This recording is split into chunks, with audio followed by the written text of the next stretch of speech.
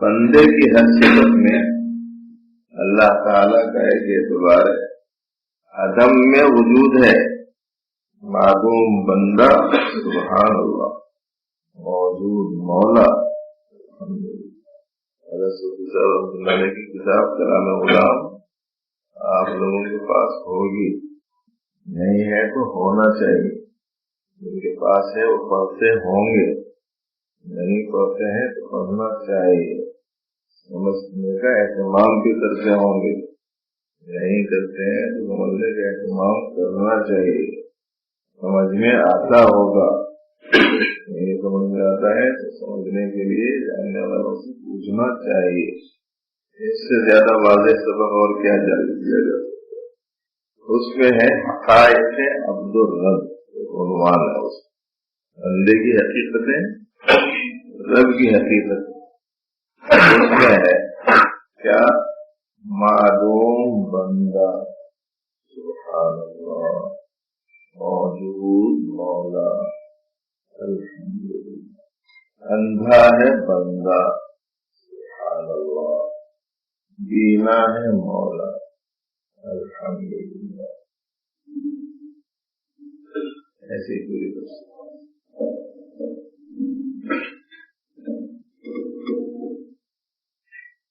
کیا کہتے ہیں؟ بندے کی ہر صفت میں ان کا ایک اعتبار ہے. عدم میں وجود ہے، صفات ناقصہ میں صفات کمالیہ نمایاں ہیں، افعال اور کسب میں فعل ہے، محکومیت مملوکیت میں حاکمیت اور مالکیت ہے. مگر ذات انسانی نے اعتبارات حق کو جو وصف ذات ہیں اور جو الوہیت کہلاتے ہیں اپنی ذات سمجھا. یہی شرک کا سبب ہے. اگر صورت سے جدا سمجھ کر ان اعتبارات کو، لیکن صورت سے اللہ کی ذات پاک ہے، صورت سے اللہ کی ذات پاک، صورت شکل نہیں. اور صوفی صاحب رحمۃ اللہ علیہ نے فرمایا صورت کی ہستی کی کوئی شکل نہیں. اس کی وجہ سے وجود، ہستی کی کوئی شکل نہیں. یاد رکھ بولا، شکل صورت نہیں. شکل صورت کا مطلب یہ ہوا کہ وہ حد بندیوں میں ہے. شمال ہے، جنوب ہے، مشرق ہے، مغرب ہے، خوف ہے، رات ہے، محدود ہے، جگہ ہے. شکل کے تقاضے ہیں، صورت کے. اللہ کی ذات سے پاک ہے، ہستی کی کوئی شکل نہیں. یاد رکھ بولا، ان صورتوں کو جاننا اختیار ہے. غیر ہے، غیر اللہ کا غیر. جہاں صورت ہے وہ اللہ کا غیر. سورج کو صورت ہے نہیں ہے، اللہ کا غیر. کام کو صورت ہے، اللہ کا غیر. پانی کو صورت ہے، اللہ کا غیر. گاؤں کو صورت ہے، اللہ کا غیر. انسان کو صورت ہے، حیوان کو صورت ہے. مگر ذات انسانی نے اعتبارات حق کو جو وصف ذات الہیہ ہیں تو الوہیت کہلاتے ہیں، اپنی ذات سمجھا. یہی شرک کا سبب بنا. اگر صورت سے جدا سمجھ کر ان اعتبارات کو، یعنی وجود کو، فعل کو، صفات کمالیہ کو، حاکمیت و مالکیت کو، ان اعتبارات کو اللہ کے سمجھے تو یہ اس بات ہے. گویا ایسا فہم ذات عالم سے بنفی و اثبات صحیح ہونا چاہیے. مگر ہر شخص سے الوہیت کا مکلف ہے. اوپر کے اعتبارات تفصیلی نہیں، صرف اجمالی. یہ غور طلب امر ہے کہ شرک صحت علمی اور رفع جہل انسانی کے لیے علم جب تک کہ صحیح نہ ہو شرک نکلنا مشکل. کر کے میں کرا بولا، کرنے والے تو افضل ہے، فعل میں شریک ہے. اپنے وجود کا اس بات کرتا رہتا ہے، اپنے فعل کا اس بات کرتا ہے، اپنی صفت کا اس بات کرتا ہے، اپنی عاقبیت کا، اپنی مالکیت کا. حقیقت میں شے علیحدہ ہے اور الوہیت کا وصف علیحدہ ہے، یعنی صورت سے جدا ہے. اسی نفی اور اس بات کا اثر صرف علم انسانی کی حد تک محدود ہے. واقع میں الوہیت ظاہرہ باطن ہی میں مثبت ہے، باطن میں ذات حق اور ظاہر میں الوہیت الہیہ. صورت میں مغایرت ذاتیہ انسانیہ کے ضمن میں اپنے انسانی جو ذات ہے اس کے غیر ہونے کے ضمن میں وصف ذات الہیہ کو اپنی سمجھا جہالت سے، حالانکہ انہ کان ظلوما جہولا، یہ بڑا ہی بےدرس نادان انسان ہوتا ہے. مملوکیت جو شے ہے، اس لیے مالکیت صورت مملوکیت ظاہر ہوگی. مملوک میں مملوکیت ذاتیہ اپنے مملوک ہونے کو بھول کر مالکیت ہی کو اپنی ذات خیال کی. بالکل پہلے دن سے پڑھایا جانے والا سبق کا دوسرے انداز میں تذکرہ ہے، جس کو صحت علمی دے کر احسان عظیم اللہ تعالیٰ نے فرمایا لا یخلقون شیئا وہم یخلقون، کچھ پیدا نہیں کرتے بلکہ کچھ پیدا کیے ہوئے. اموات غیر احیاء، اموات ہیں، میت ہیں، مردے ہیں، جن میں جان نہیں. کیف تکفرون باللہ وکنتم امواتا فاحیاء، کس طرح کافر ہوتے ہو خدا تعالیٰ سے حالانکہ تم بے جان تھے، پھر اللہ نے تم کو زندگی بخشی. حیات اور ممات، زندگی اور موت ایک دوسرے کے غیر اور ضد ہے. شعور تملیکی انفسی لوازم حیات سے ہے نہ کہ ممات. اپنے ہونے کا، اپنے مالک ہونے کا جو شعور ہے وہ حیات کی خصوصیات میں سے، موت کی خصوصیات میں سے نہیں ہے. اور مالکیت جزو ذات الہ ہے، اللہ مالک ہے. میت نے بعض سرفرازی حیات لوازم حیات کو اپنی سمجھا، اس لیے مجھے اندازہ ہے کہ پوری طریقے سے بات ختم نہیں ہو رہی ہوگی، لیکن اس لیے ہم سنا رہے ہیں کہ کب تک ہم ایسا ان علوم سے، ہمارے اکابر کے اصطلاحات سے ناواقف رہیں گے. تھوڑی بہت بات تو کان میں پڑھتے رہنے چاہیے. ویسے ہم کوشش کر رہے ہیں کہ آپ کو سمجھا دینے کی کوشش بھی کریں، بعد میں سمجھانا تو آپ تعالیٰ کا کام ہے، ہمارا تو نہیں. نئی چیزوں کے استعمال میں اپنی سمجھ کے اپنی مرضی سے استعمال کر رہے نہیں کر رہے، یہ شمار کی دوسرے کی سمجھ کے کرنے کا عمل اپنی سمجھ کے کرنے کے عمل میں فرق رہتا نہیں رہتا. دوسرے کی سمجھ کے کرنے میں دوسرے کی مرضی سے استعمال کرتے، اپنی سمجھ کے کرنے کی صورت میں اپنی مرضی سے استعمال کرتے.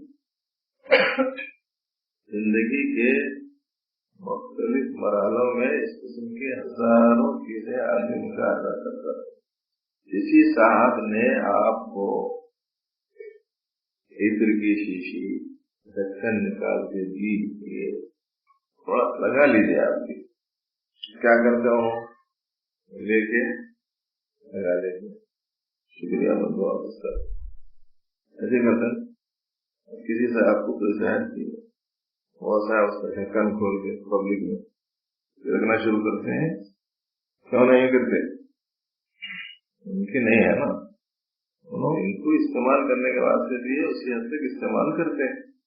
یہ علامت ہے اس بات کی کہ اس عطر کی شیشی کو وہ شخص ذات ہی اپنی نہیں سمجھتا، دوسرے کی سمجھتا ہے. اس حد تک اس کا علم صحیح ہے نا، اس حد تک اس کا علم صحیح ہے. اب یہ زبان ہے، کیا بولو بولے وہ بولتا ہے، اور جو بولنے سے روکا گیا ہے وہ نہیں بولتا. وہ کہا جائے گا کہ اس کا شعور اور اس کا علم صحیح ہے کہ اس کا مالک حقیقی یہ اپنے کو نہیں سمجھتا۔ نیکی کی بات بولنے کا نمبر آیا تو باطل ناخواستہ بول رہا ہے، بری بات بولنے کا نمبر آیا پورے جوش و خروش سے بول رہا ہے۔ اس کا مطلب کیا ہوا کہ زبان کی ملکیت کے بارے میں اس کا ابھی علم و شعور صحیح نہیں ہے۔ اگر وہ اسے اپنی ذاتی سمجھتا ہے تو اس کا مطلب یہ ہوا کہ جو اللہ کی چیز ہے اسے اپنی کہتا ہے۔ چھوٹا جرم ہے کہ مرتبہ آثار کا شرک قرار دیا گیا ہے۔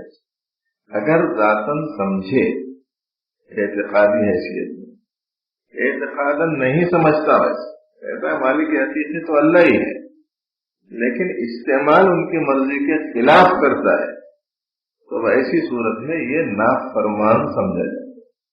اپنی بولا تو باغی ہو جاتا، ان کی ہے لیکن اپنی مرضی سے عمل میں غلط استعمال کر رہا ہے تو فاسق ہو جاتا۔ شرک کے بارے میں کیا کہہ رہے ہیں کہ جو چیز ان کی ہے اس کو اگر ہم علم میں، اعتقادات میں، شعور میں، فکر میں اپنی اگر سمجھتے ہیں تو شرک وجود میں آتا ہے۔ ابھی ایک صاحب بول رہے تھے صاحب نگاہوں کا مسئلہ بہت ٹیڑھا بنا، اور وہ ایک کا مسئلہ نہیں ہے، سینکڑوں کا نہیں، ہزاروں کا بلکہ لاکھوں کا مسئلہ ہے۔ یہ چیز ہے، یہ اپنے پاس امانتاً رکھی ہے نا، کس کی ہے وہ ذرا یاد رکھنا ہمیشہ۔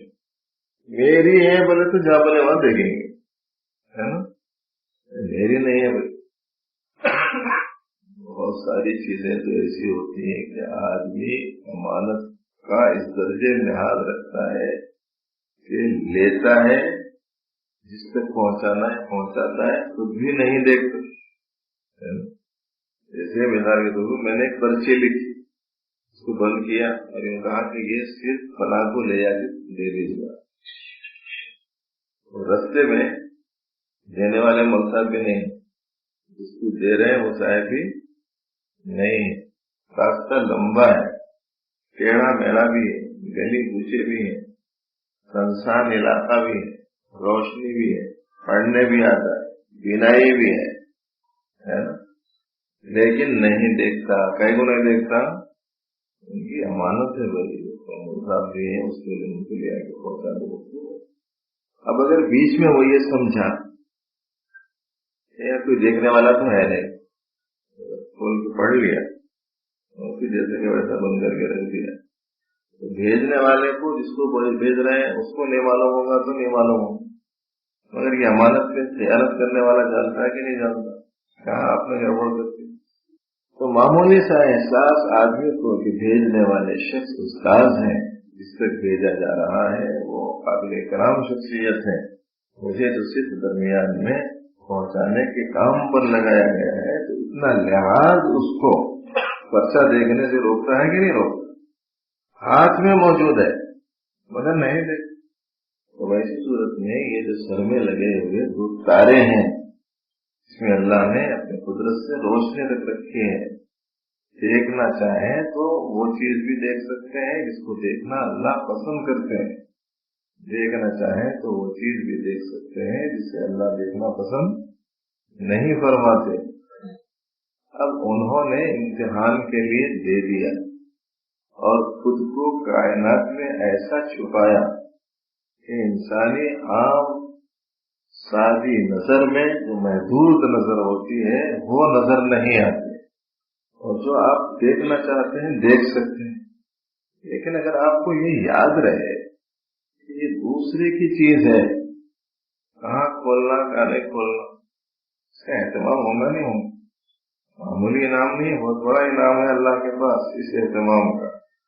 تو اللہ دیکھتے ہیں بندے کو کہ میرے بندے کو میں نے اختیار دیا، اور اسے کوئی پوچھنے والا نہیں، روکنے والا نہیں، ٹوکنے والا نہیں، لیکن اس کے دل میں میری بات کی عظمت کتنی ہے، میرے بات کا لحاظ کتنا ہے، وہ میری مرضی کے خلاف نہ ہو جائے اس کی کتنی فکر رکھتا ہے۔ اس کے اندرون میں تقاضا ہے، اس کے باوجود وہ میری بات کا لحاظ رکھتا ہے، تو ایسی صورت میں پروردگار عالم بہت اس بندے سے خوش ہوتے ہیں اور غیر معمولی اس کو انعام۔ اس سے پہلے کہ کسی مجلس میں سنایا گیا تھا، مگر چونکہ بہت سے نوجوانوں کا مسئلہ ہے اس لیے سنا رہا ہوں۔ ایک صاحب جو ایسے ہی آنکھوں کی بیماری میں مبتلا تھے، آنکھوں کی بیماری ہونے تو لوگوں سمجھتے آنکھ لال ہو جانا، پانی بہنا شروع ہو جانا، آنکھ دکھنا، اس کو آنکھ آنا بولتے، تو آنکھوں کی بیماری اسے آشوب چشم کہتے ہیں۔ ڈاکٹرس ہیں، ڈاکٹرس ہیں، اسپیشلسٹ ہیں علاج معالجے کے واسطے۔ آنکھوں کی بیماری بولے تو وہ سمجھ میں آئے، آنکھوں کی یہ بیماری ہے، اس سے بڑی بیماری ہے۔ تو یہ بیماری چونکہ آج کل عام ہے، تو ایک صاحب جن کو تھوڑی بہت فکر تھی، ایک بزرگ کے پاس گئے، جاکے کہنے لگے کہ حضرت باہر جب نکلتا ہوں تو آنکھ کو محفوظ رکھنا بہت مشکل ہوتا ہے، چاہتا ہوں بچوں مگر بچ نہیں سک رہا ہوں، ایسا کرنا سمجھ میں نہیں آ رہا۔ اچھا ٹھیک، اندر آواز دے کے پیالہ منگائے، دودھ منگائے، پیالہ کو کنارے تک بھرے، بھر کے اس کو دیے، سنبھال کے لو، سنبھل کے جاؤ، یہ رستہ وہ رستہ، سیدھے جانا، پھر دائیں جانا، وہاں یہ سڑک ہے، اس کو پار کر کے پرانی گلی میں جانا، پرانا گیٹ ہے، وہاں میرا دوست رہتا ہے، اس کو لے آ کے دے کے آنا ہے، یہ خطرہ نہیں گرنا اس میں، تو تیار ہو جانے گا۔ اب اس کے بعد میں اور اسے خبردار کرنے کے واسطے مجھے یہ میرا باڈی گارڈ ہے، اس کو میں تمہارے ساتھ تمہاری نگرانی کو بھیج رہا ہوں، جاتے جاتے رستے میں کہیں بھی بے احتیاطی ہوئی اور دودھ گرا نیچے، وہیں انہیں تمہارے کو پیٹنا شروع کر دیں، یہ نہیں دیکھے گا کہ رستہ ہے، روڈ ہے، لوگ ہے، یہ دیکھے گا نہیں، جہاں دودھ کا قطرہ گرے گا وہیں تمہارے اوپر ہی برسے گا، قطرہ گرا تو بھوسا برسا، بس یہ لے جاؤ پہنچا کے۔ آپتے کانپتے لرزتے بڑی احتیاط کے ساتھ دونوں ہاتھوں سے تھام کے آہستہ آہستہ قدم، نگاہ پوری پیالے کے اوپر، زاویہ پورا ایک دم درست، یہ ہوش حواس ایک جگہ کر کے پورے پیالہ کی برقراری کے ساتھ کنٹرول رکھتا ہوا آہستہ آہستہ آہستہ آہستہ گیا، دوست کے گھر پہنچا اور ان کے حوالے کر کے جب کہیں جا کے چاند میں چاند آئی، بڑے خوشی سے واپس آیا، کہنے لگا کہ حضرت تعمیر ارشاد میں نے کر دی اور آپ کے دیے ہوئے کام کو میں نے بغیر کمی کوتاہی پورا کر دیا، بڑی خوشی کا اظہار کیا۔ تو اب اس بزرگ نے پوچھا کہ بیٹا راستے میں کون کون نظر آئے، کسے کسے تم نے دیکھا؟ کہا کہ حضرت میں نے کس کو دیکھا، میں نے تو بس آپ کے حکم کو دیکھا ہے، میری نظر تو پوری اس کے اوپر تھی، کہیں ایسا نہ ہو کہ خلاف ورزی ہو جائے، اس واسطے کہ ادھر خلاف ورزی ہوئی تو ادھر میری رسوائی، اس واسطے گزرنے والے تو گزرتے رہے، آتے جاتے رہے، لیکن میں نے کسی کو دیکھا نہیں کہ بھائی یہ سب نظر آئے لیکن تم دیکھے نہیں، کیا قصہ ہے؟ کہنے لگے سب آپ کا حکم اور دودھ نہیں گرنے کا تھا، اور گرا تو میری رسوائی کا مسئلہ تھا، اس کی بنا پر وہی چیز میرے دل پر دماغ پر سوار تھی، اس لیے میں نے کسی طرح توجہ ہی نہیں کی۔ فرمایا کہ اچھا بھائی بات سمجھ میں آ گئی کہ نہیں آ گئی کہ کیسے بچا جاتا ہے جب باہر جاتا ہے؟ حکم دینے والے بادشاہوں کے بادشاہ ہیں، تمام طاقتوں قدرتوں کے مالک اور قادر مطلق ہیں، ان کو سزا دینے کے واسطے تو کسی کو ساتھ میں رکھنے کی ضرورت بھی نہیں ہے نا۔ دودھ بھیجنے والے صاحب کو تو ساتھ میں جا کے دیکھنے کا کام تھا، اس واسطے کہ یہاں بیٹھے بیٹھے نہیں دیکھ سکتے، کسی کو بھیجنے کی بھی ضرورت تھی، اسے سزا دینے کے واسطے کسی طبی آدمی کی بھی ضرورت تھی، سب کچھ تھا۔ وہاں کیا ہے؟ وہاں تو کچھ نہیں، یہ تو ان کی عنایت ہے، مہربانی، شان ستاری ہے۔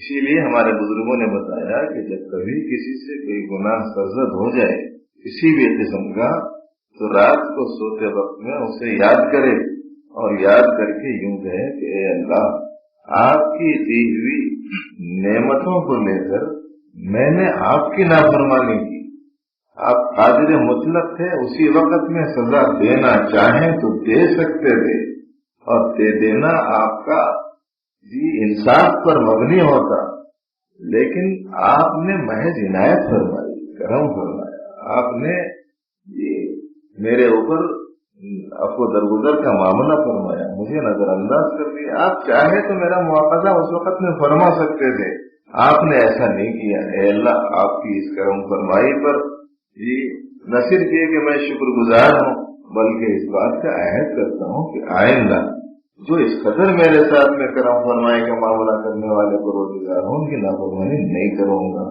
یہ سوتے وقت میں اس کا اہتمام کریں، انشاءاللہ العزیز جس گناہ کے بارے میں اس کا اہتمام کریں گے، آج نہیں کل، کل نہیں پرسوں، اللہ کی مدد و نصرت شامل حال ہوں گی، اور اس کو اس گناہ سے بچنے میں اللہ کی نصرت کی برکت سے آسانی ہو جائے گی۔ اندرون سے اپنے ارادہ چاہیے، ہم طے کریں کہ مجھے اپنے آپ کو اللہ کی منشے کے مطابق، مرضی کے مطابق چلانا۔ اور پھر ہمارے صوفیاء کرام نے، بزرگان دین نے جو بات کہی ہے وہ بات تو کچھ اور ہی کہی، ہم تو اپنے حساب سے سوچ لیتے، مار لگے گا، سزا ملیں گی، عذاب ہوگا، عقاب ہوگا، ڈانٹ ڈپٹ ہوگی، تکلیف ہوگی، ہم یہ پس منظر میں سوچیں۔ ہمارے بڑے لوگ کیا کہتے ہیں؟ ہمارے بڑے لوگ یوں کہتے ہیں، اللہ کی ذات پاک ہے، تمہارا مقصود اللہ کی ذات ہے، اور تمہارے حق میں سب سے بڑی نعمت اللہ کا دیدار ہے، اور اس مبارک پاکیزہ ذات کو دیکھنے کے واسطے تم کو چاہیے آنکھ، تو کیسی چاہیے؟ حضرت صوفی صاحب رحمۃ اللہ نے فرمایا، دیکھنا ہے غلام آقا کو، آقا سے مراد اللہ تعالیٰ ہے، دیکھنا ہے غلام آقا کو، صاف ستھری نگاہ لے کے چلو، گندی آنکھوں سے کیسے دیکھیں؟ کیا کہتے ہیں؟ سنیے، تھوڑا سا ممکن ہے کہ سمجھ میں آنے میں آسانی ہوگی۔ مملوکیت شے ہے، اس لیے مالکیت بصورت مملوکیت ظاہر ہوئی، تو مملوک نے مملوکیت ذاتیہ کو بھول کر مالکیت ہی کو اپنی ذات خیال کیا۔ مالکیت جزو ذات الہ ہے، اللہ نے اسے حیات بخشی، مالکیت اپنی سمجھ کے بیٹھ گیا، اور کہتے ہیں کہ یہیں سے شرک شروع ہو۔ اسی لیے پہلے علم صحیح کر لیں، جو کچھ میرے پاس ہے ان میں سے کسی بھی چیز کا میں مالک حقیقی، یہ پکا یاد رکھنا، سمجھنا نہیں ہے ویسا، اپنا علم صحیح کر لیں۔ بولا تقریر کرو بیٹے، وہ سارا سامنے ہے بول کے مت سمجھو، کوئی بھی نہیں ہے بول کے سمجھو۔ چھوٹے بچوں کو جب تقریر سکھاتے ہیں کہتا ہے کہ صاحب یہ موسا بیٹھے ہوئے ہیں، انہوں بیٹھے ہوئے، انہوں بیٹھے ہوئے ہیں، کیسا کروں یہ لوگ ان کے سامنے؟ تو اس کا حوصلہ بڑھانے کے واسطے کیا بولتے ہیں؟ کوئی بھی نہیں ہے سمجھ کے کرو، کوئی بھی نہیں ہے سمجھ کے کرو بولنے میں کیا واقعتاً کوئی نہیں ہے؟ حقیقت الگ ہوتی ہے، سمجھ کی تعلیم الگ ہو رہی۔ یہاں یہ نہیں کہا جا رہا کہ اپنے کو نہیں اللہ کو مالک سمجھو، بلکہ یہ کہا جا رہا جو مالک ہے اسی کو مالک سمجھو۔ یہ غلط علم نکالو کہ ہم مالک حقیقی نہیں ہیں، ہم نے اپنے آپ کو مالک حقیقی سمجھا، یہ جہل ہے، اور جب تک کہ جہل رہے گا علم صحیح نہیں ہو سکتا، اور جب تک علم صحیح نہ ہو، جو عمل کیا جا رہا ہے اس عمل میں صفت قبولیت نہیں آ سکتی۔ بڑی اہمیت ہے صحیح علم۔ اس کے بعد کہتے ہیں بات صحت علمی، علم کے صحیح کر لینے کے بعد فرائض، اوامر، نواہی پر توجہ اور عمل. فرائض ہے معلوم کریں، ان کی طرف توجہ، جو احکام ہے معلوم کریں، ان پر عمل کریں، جو ممنوع چیزیں ہیں معلوم کریں، ان سے بچیں. بات صحت علمی فرائض و اوامر و نواہی پر توجہ اور عمل ہو، جو صالحیت ہے. صالحیت یہ مملوک اپنے ہر عمل کو مالک کے حکم کی تعمیل میں سمجھے، جو دین ہے، اور یہی صالحیت کا مقام ہے. اس کا اثر کیا ہوتا ہے ذرا وہ بھی آپ دیکھیں. کمال صالحیت آثار میں یہ ہے کہ بندہ ہر شے میں اللہ پاک کی مالکیت کا مشاہدہ جمال رکھے. اللہ پاک مالک ہے کا مشاہدہ کرتا ہے ہر چیز کے بارے میں. وہ جو پہلے دن سبق سنائے تھے، جس کسی چیز کو آپ دیکھیں یہ شعور رکھیں کہ اس کے مالک اللہ ہیں اور یہ اللہ کے موضوع. یہ سبق دیے تھے نا، یاد ہے کہ بھول گئے؟ کوشش چل رہی نہیں چل رہی، وہ ہے مسئلہ. جس چیز پر نظر پڑتی ہے اللہ اس کے مالک. کمال صالحیت آثار میں یہ ہے کہ بندہ ہر شے میں اللہ پاک کی مالکیت کا مشاہدہ جمال رکھے، کیونکہ مالکیت ذات ہے نہ کہ صفات و افعال. لہذا ایسا مشاہدہ اس مرتبے کا وجہ اللہ ہوگا. فینما تولوا فثم وجہ اللہ. علم و عمل، مشاہدہ اور مجاہدہ کا کمال یہ ہونا چاہیے. ایک دوسرا اثر ہے لِكَيْ لَا تَأْسَوْا عَلَى مَا فَاتَكُمْ، تاکہ تم غم نہ کھایا کرو اس چیز پر جو ہاتھ نہ آیا یا جو چھوٹ گئے. اس آیت کا دل مصداق بن جائے. کوئی چیز چلے گئی، کوئی چیز چھوٹ گئی، کوئی چیز نہیں ملی، تو افسوس ہوتا ہے، رنج ہوتا ہے، غم ہوتا ہے. اللہ تعالیٰ فرماتے ہیں تم نہ غم کھایا کرو اس چیز پر جو تم سے چھوٹ گئی یا جو تم کو نہیں ملے. لیکن آدمی اپنے اندر غم محسوس کرتا ہے، افسوس محسوس کرتا ہے. نفس افسوس، رنج، ملال نسبت تملیکی پر منحصر ہے. تھوڑا سا توجہ سے سننا بھائی، گوشے ہوش سے سننا. گوش مانے کان، ہوش مانے شعور. گوشے ہوش سے سنو. نفس افسوس، حزن و ملال نسبت تملیکی پر منحصر ہے. اسی لیے جس قدر قوت تملیکی قوی ہوگی اسی قدر حزن و ملال ہوگا. اس نفس میں افسوس نہ کرنے کا ارشاد اس لیے ہے کہ انسان مالک نہیں ہے. کوئی چیز نہیں ملی تو افسوس کر رہے ہیں. کائے کو جب آپ مالک ہی نہیں ہیں، نہیں ملی. کوئی چیز چھوٹ گئی، ہاتھ سے نکل گئی تو افسوس کر رہے ہیں. کائے کو کر رہے ہیں؟ آپ کی تو ہے نہیں، پھر افسوس کائے کو؟ تملیک رفع ہو جائے تو شے کے فنا ہونے پر افسوس کیسے ہو؟ ہر علم کی ایک جزا ہے، جیسا علم ہوتا ہے ویسے آسان. اس بات کو سمجھانے کے لیے ایک اور آسان بات بیان فرماتے. دیکھو 100 کے 2 نوٹ قدر میں، منزلت میں برابر. حکومت کے چھاپے ہوئے اصلی، نقلی نہیں، حکومت کے چھاپے ہوئے اصلی جو نوٹ ہیں 100 کے 2 نوٹ ہیں. ایک زید کے جیب میں ہے، دوسرے عمر کے جیب میں. اگر دونوں گم ہو جائیں تو ہم کو غیر کے نوٹ کے گم ہونے کا رنج و حزن نہ ہوگا، بلکہ اپنے نوٹ کے گم ہونے کا ہوگا. فرق کیا پڑا؟ وہ آدمی کے پاس میں نوٹ ہے، ایک دوسرے انداز میں سمجھ لیجیے. اپنے جیب میں بھی نوٹ ہے، دوسرے کے جیب میں بھی نوٹ، اس کے پیسے گم گئے.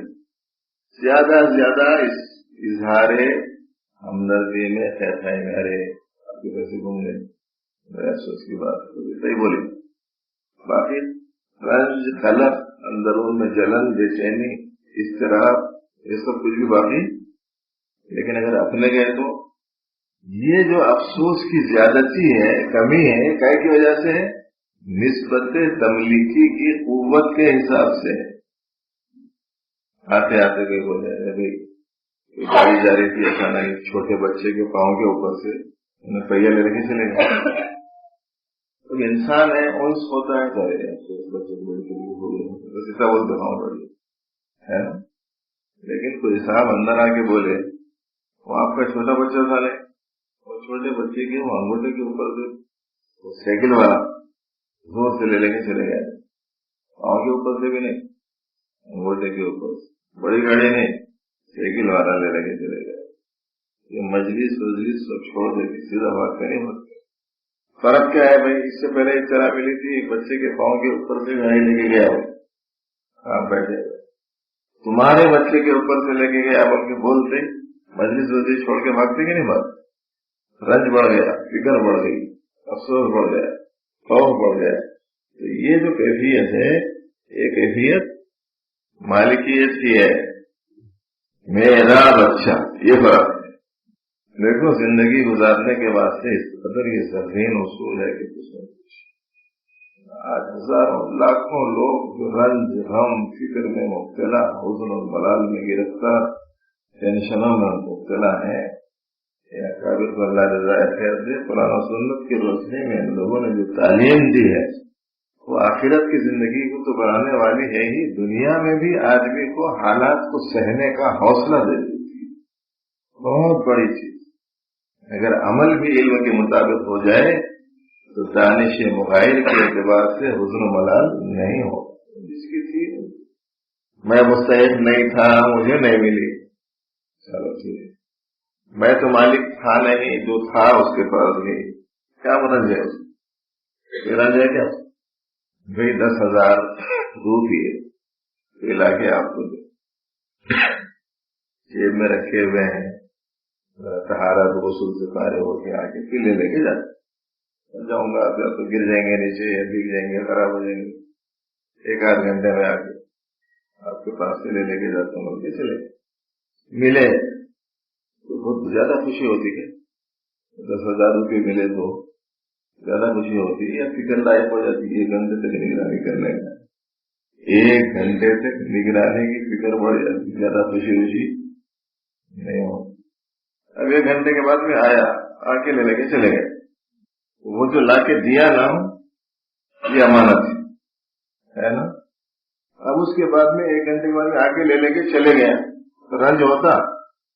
اللہ تعالیٰ یہ لکھئی لاتا علامہ فاتکم، جو تم سے چھوٹ گیا اس پہ افسوس کیوں کرتے ہو؟ تمہاری تو ہے نہیں، جب تمہاری نہیں ہے تو افسوس کرو. باقی ایک طبعی اثر ہوتا ہے اور نسبتوں کے حساب سے کم زیادہ اس میں ہوتا ہے. اولاد ہے، متعلقین ہے، ماں باپ ہیں، ان سے اظہار تعلق کا حکم بھی ہے، ان کے حقوق بھی ہیں، ان کے مقام اور مراتب بھی ہیں، ان سے متعلقہ ذمہ داریاں بھی ہیں. اس اعتبار سے ان متعلقین میں سے کسی کو بھی تکلیف پہنچتی ہے تو ایسی صورت میں متعلق شخص کو رنج کا ہونا، افسوس کا ہونا ایک طبعی امر ہے. لیکن اگر یہ علم ہوگا تو انشاءاللہ العزیز وہ آپے سے باہر نہیں ہو. تو نسبت تملیکی کے صحیح ہونے پر گویا رنج و غم سے آدمی محفوظ رہتا ہے اور متوازن رہتا ہے، معتدل رہتا ہے، اپنی زندگی میں زیادہ پریشان نہیں ہو. ولا تفرحوا بما آتاکم، اور نہ شیخی کیا کرو اس پر جو تم کو اس نے دیا. کوئی چیز ملی شیخی نہیں بگا رہا میرے پاس یہ ہے، میرے پاس وہ. اس نس میں نسبت کسبی کی صحت مقصود ہے. لکئی لا تأسوا علی ما فاتکم میں نسبت تملیکی کی تصحیح مقصود ہے، اور ولا تفرحوا بما آتاکم میں نسبت کسبی کی صحت مقصود ہے. یعنی تم نے نہیں کمایا بلکہ اللہ نے اپنے فضل سے دیا. تو پہلے نس کے ٹکڑے میں نسبت تملیکی اور دوسرے میں نسبت کسبی کی صحت ہے. واہ سبحان اللہ. حضرت کے الفاظ ہونے کی وجہ سے میں پڑھ رہا ہوں. مقام صالحیت کے علم و عمل اور تحقق کے بعد مقام شہادت. 4 مقامات ہیں نا: مقام صالحیت، مقام شہادت، مقام صدیقیت. توحید کی بھی ابتدائی 3 قسموں میں: توحید آثاری، توحید افعالی، توحید صفات. عالم ناسوت، عالم جبروت، عالم ملکوت. یہ مقام شہادت کا مسئلہ ہے، وہ اگر مطالعہ کرنے کے بعد آپ حضرات کے حساب سے مناسب سمجھا گیا تو سنایا جائے. آج اتنا سبق کافی ہے. اب آپ اس سبق کا تھوڑا سا پھر سے خلاصہ اس لیے سن لیجیے کہ آدھے سے زائد احباب تقریباً آدھے سبق کے گزرنے کے بعد تشریف لا سکے ہیں، لیکن یہ اعادہ دیر حاضری کے لیے تائید نہ سمجھا جائے. تھوڑا سا اس کو ذہن میں رکھیں کہ لا الہ الا اللہ میں نفی اور اس بات کی تعلیم. لا الہ سے نفی ہے، مخلوقات میں سے الوہیت کی نفی، اور الا اللہ میں اللہ ہی کی ذات کے لیے الوہیت کا اثبات. اور الوہیت میں جو تفصیلات ہیں اس کے خلاصے کے طور پر یہ بات ذہن میں رکھنی چاہیے کہ وجود، فعل، صفات، یہ سب کے سب صرف اور صرف تعالی جل شانہ کے لیے ہیں. لا الہ میں ہم مخلوقات میں سے ان تمام چیزوں کی نفی کرتے ہیں. وجود، وجود حقیقی، فعل، فعل حقیقی، اور صفات سے صفات کمالیہ، اور اسی کے ساتھ ساتھ ملکیت اور حکومت. یہ تمام چیزوں کی ہم مخلوقات سے نفی کرتے ہیں. جو بھی اللہ کا غیر ہے ان تمام سے ان تمام چیزوں کی نفی کر کے ایک اللہ ہی کی ذات میں اس کا اثبات کرتے ہیں. علم صحیح ہو جائے تو توحید حقیقی حاصل ہو جاتی ہے، اور پھر اس کے بعد جب عمل صحیح ہو جاتا ہے تو صالحیت میسر آ جاتی ہے. اس میں خصوصیت کے ساتھ نسبت تملیکی کو ملحوظ رکھنا چاہیے کہ ہماری طرف سے عام طور پر جو کوتاہی ہوتی ہے وہ عملی کوتاہی دراصل علمی کوتاہی کی وجہ سے ہوتی ہے. عملی کوتاہی ہم اس لیے کرتے ہیں کہ اللہ کی چیزوں کو اپنی سمجھ کر اپنی مرضی سے استعمال کرتے ہیں. یہیں سے بے دینی یا کیا کہتے ہیں خلاف شرع امور انجام پانے شروع ہوتے ہیں. اسی لیے اس سبق کو یاد رکھنے کا خصوصیت سے بڑا ہی اہتمام کرنا چاہیے کہ ہر شے کے مالک حقیقی تعالی ہیں. اس واسطے جب ان کی چیزیں ہیں تو مجھے ان کی مرضی کے حساب سے ہی استعمال کرنا چاہیے تھوڑے دنوں کے واسطے. اس کے بعد میں تو اللہ فرمائیں گے کہ بندے میں نے جو چیزیں تم کو دی اب تمہاری مرضی سے استعمال. یہ ایک سبق تھا صالحیت سے متعلق. اللہ تعالیٰ صحیح عمل کی توفیق دے. مجھے اس موقع پر ایک دوسری چھوٹی سی بات بھائیوں کی خدمت میں، بہنوں کی خدمت میں یاد کرنی ہے کہ دیکھو رمضان مبارک کی آمد ہے. اس کی بنا پر کوشش کرنا اس بات کی کہ رمضان مبارک کے لیے ہم اپنے آپ کو کچھ ایسا تیار کریں کہ رمضان میں ہمارا وقت زیادہ سے زیادہ قیمتی بن جائے.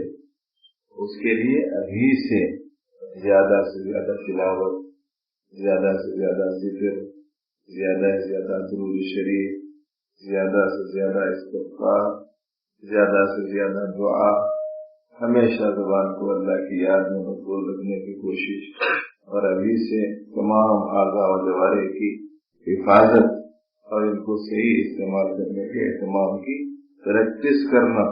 ورنہ ڈر ہے اس بات کا کہ جس مہینے میں نیکی کرنے پر نیکیاں بہت ملتے ہیں، برائی ہو جانے پر سزا بھی کہیں سخت نہ ہو. اس کا خیال رکھنے کے لیے ابھی اسے پریکٹس کرنا. ورنہ عین ٹائم پہ تو یاد نہیں رہتا، ایسی عادت ہو جاتی پھر ویسے چلتے رہتا آدمی. اور پیارے نبی صلی اللہ علیہ وسلم کو سب سے زیادہ شعبان المبارک میں بہت زیادہ اہتمام کرتے تھے. رمضان کے سوا کسی اور مہینے میں روزوں کا اتنا اہتمام نہیں تھا جتنا شعبان میں ہوتا تھا حضور. اس لیے کوشش کرنا کہ زیادہ سے زیادہ عبادات کی طرف ہمارا دل دماغ لگ جائے. باقی ضروریات وغیرہ ترتیب ایسی بناؤ کم سے کم ٹائم لگے. ضرورت ہے مگر بقدر ضرورت رہنا. کارت خانے میں کتنی دیر جاتے جا کے بیٹھ جاتے مجھے جتنی دیر کی ضرورت ہے بس ہوتی. بازار میں جانا ہے جتنی ضرورت ہے وہ جائے اور کوشش کرو کہ بار بار جانے کی نوبت نہ آئے. ایک دفعہ جاؤ سیدھا لال. آج کل کیا نہیں ہے بازار میں, ایسے بھی ہیں بازار میں چیزیں بھی ہیں.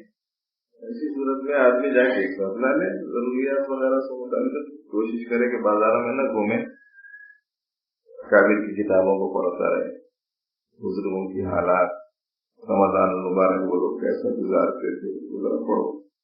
کتنا اہتمام ہوتا تھا ان لوگوں کے پاس میں کھانے کا پینے کا, اور کتنا اہتمام ہوتا تھا. مغرب سے نفلہ شروع کر دیتے تھے تو تراویح سے فارغ ہونے کے بعد بھی گھروں میں جا کے نفلوں میں لگ جاتے. 3 بجے سے 4 بجے سے اٹھ کے نوافل میں لگ گئے تو بس شہر کے آخر وقت کا اٹھ کے معمولی سی خوراک لے لیے. ان لوگوں کا معمول.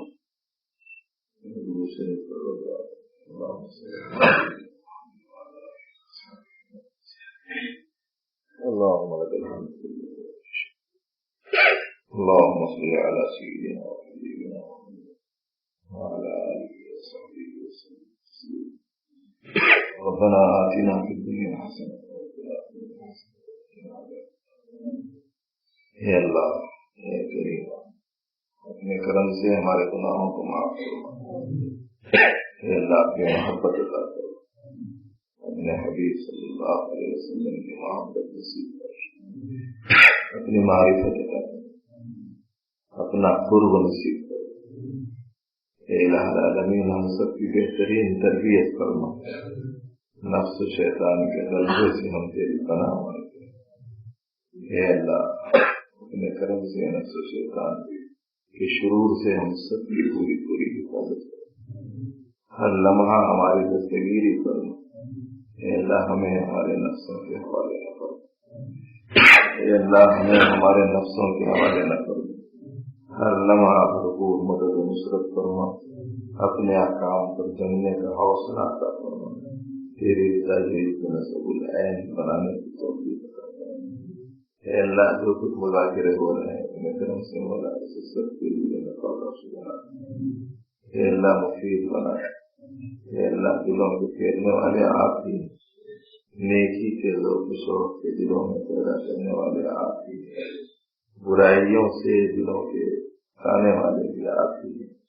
اپنے کرم سے مولا نیکی کی طرف قلوب کو راغب فرما. اے اللہ برے عادات و رسائی سے پناہ مانگتے. اپنے کرم سے مولا ہر برائی سے ہمیں بچا لے. ہر اچھائی کی رغبت ہمارے اندر پیدا فرما.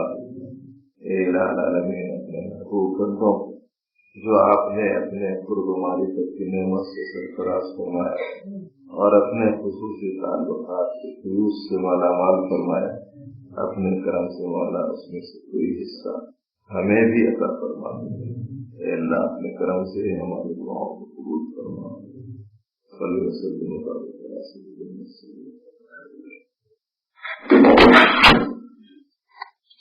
وسلم.